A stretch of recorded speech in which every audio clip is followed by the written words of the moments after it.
राजा रावण का सर्वनाश इसलिए हुआ गद्दार विभीषण के कारण, और किसी कारण नहीं।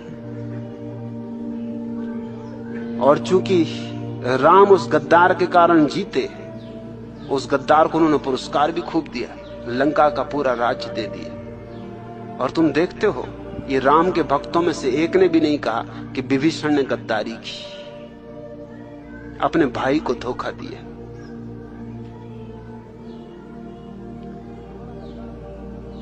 इससे बड़ा गद्दार दुनिया में दूसरा नहीं हुआ।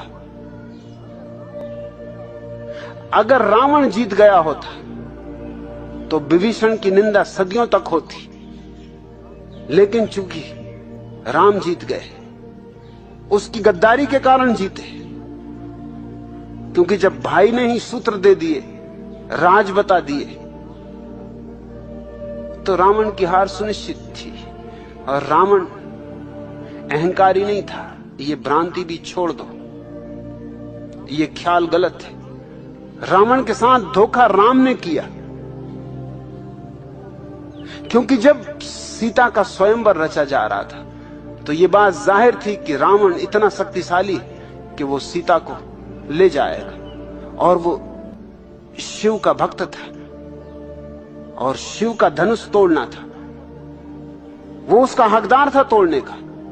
उसने तोड़ दिया होता तो एक चालबाजी की गई। चालबाजी वहां शुरू होती, बेईमानी वहां शुरू होती, राजनीति वहां शुरू होती। इसमें राम जिम्मेवार है इस सारे उपद्रव में, रावण नहीं। चालबाजी ये की गई कि झूठी खबर दी गई उसे कि रावण तेरी लंका में आग लग गई, तुझे जल्दी बुलावा आया, तू भाग, तेरी लंका जल रही, सोने की लंका जल रही। रावण भागा। अब जब लंका में आग लगी हो तो कोई स्वयंवर में रुका रहे, कोई विवाह के लिए तैयारी करे, ये कोई समय है? वो भागा, लंका गए। झूठ थी बात, लंका में आग नहीं लगी थी।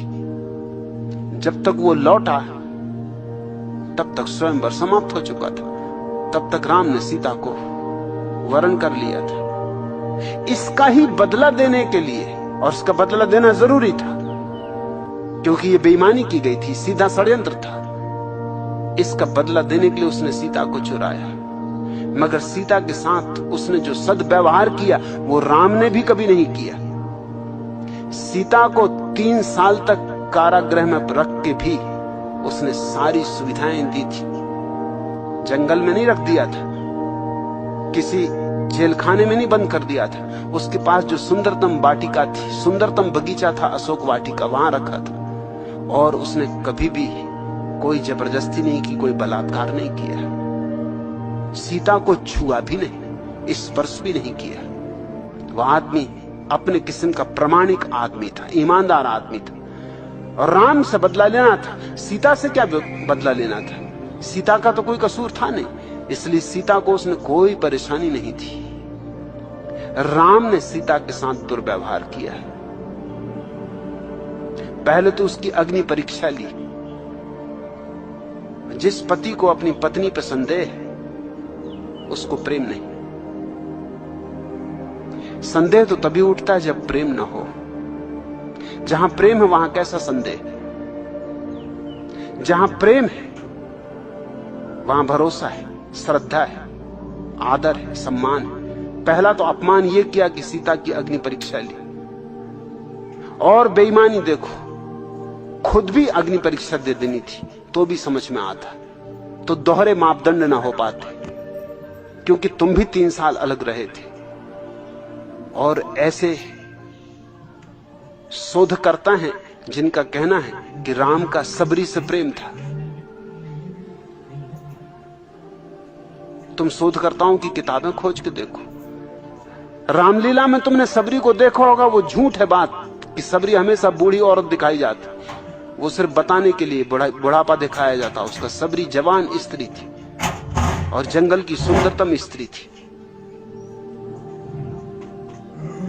प्रोफेसर नावलेकर ने एक अद्भुत किताब लिखी है, new approach to Ramayana, Ramayana के प्रति एक नया दृष्टिकोण। और उसमें उन्होंने सिद्ध करने की कोशिश की है कि सबरी जवान थी, सुंदर थी, अति सुंदर थी, और राम उसके प्रेम में थे। असल में प्रेमी ही एक दूसरे की झूठी चीजें खा सकते हैं, और कोई खा भी नहीं सकता। तुम जरा किसी की झूठी चीज तो खाओ, कोई ऐसा बेर काट के मुंह में तुमको दे, तुम एकदम थू थू कर दोगे, पागल हो गए तो। वो तो प्रेम के पागलपन में चल जाता है। प्रेम के पागलपन में क्या नहीं चल जाता। प्रेयसी अगर जूठा करके दे देता, आहा अमृत।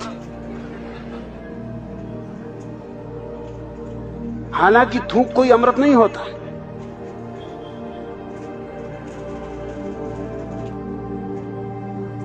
सबरी से राम का प्रेम था, ये नावलेकर ने सिद्ध करने की कोशिश की और मजबूत दलीलें दी। तो राम को भी परीक्षा दे देनी थी। दोनों साथ ही गुजर जाते अग्नि परीक्षा से। और मेरा मानना है कि अगर अग्नि परीक्षा से दोनों गुजरते तो राम जलते, सीता बाहर निकलती। सीता तो बाहर निकली ही, मगर शक फिर भी ना गया और स्त्री के प्रति अपमान फिर भी ना गया। और फिर भी सीता को किसी धोबी के कहने पर वनवास दे दिया। रावण ने जो दुर्व्यवहार नहीं किया था वो राम ने किया है। अब मैं किस जनता को समझाने जाऊं, तुम थोड़ा सोचो। मेरी बात तुम्हारी भीड़ को समझ में पड़ेगी, सुन सकेंगे वो। उनकी आंखें अंधी हैं पक्षपातों से, वो पुनर्विचार कर सकेंगे शांतिपूर्वक।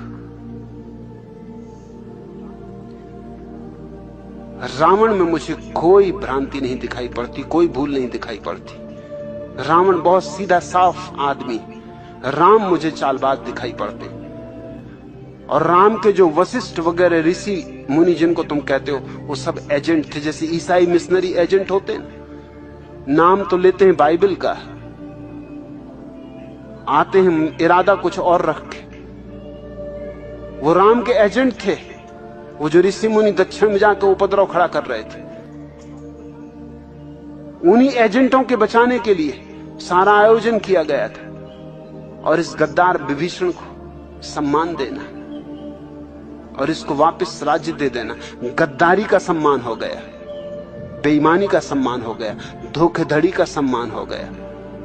और सीता जैसी निष्कलुष स्त्री को, गर्भवती स्त्री को जंगल में छुड़वा देना बिना कहे कि कहां भेजा जा रहा है उसे, ये स्त्री जाति का बड़ा से बड़ा अपमान हो गया। और राम ने संबुक नाम के शूद्र के कानों में शीशा पिघलवा के भरवा दिया था, क्योंकि उसने वेद के मंत्र सुन लिए थे।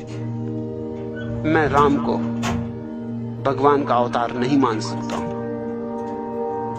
क्योंकि भगवान के अवतार को क्या शूद्र और क्या ब्राह्मण। भगवान के अवतार को इतनी भी दृष्टि नहीं कि वो देख सके कि सीता पवित्र है, इतनी भी दृष्टि नहीं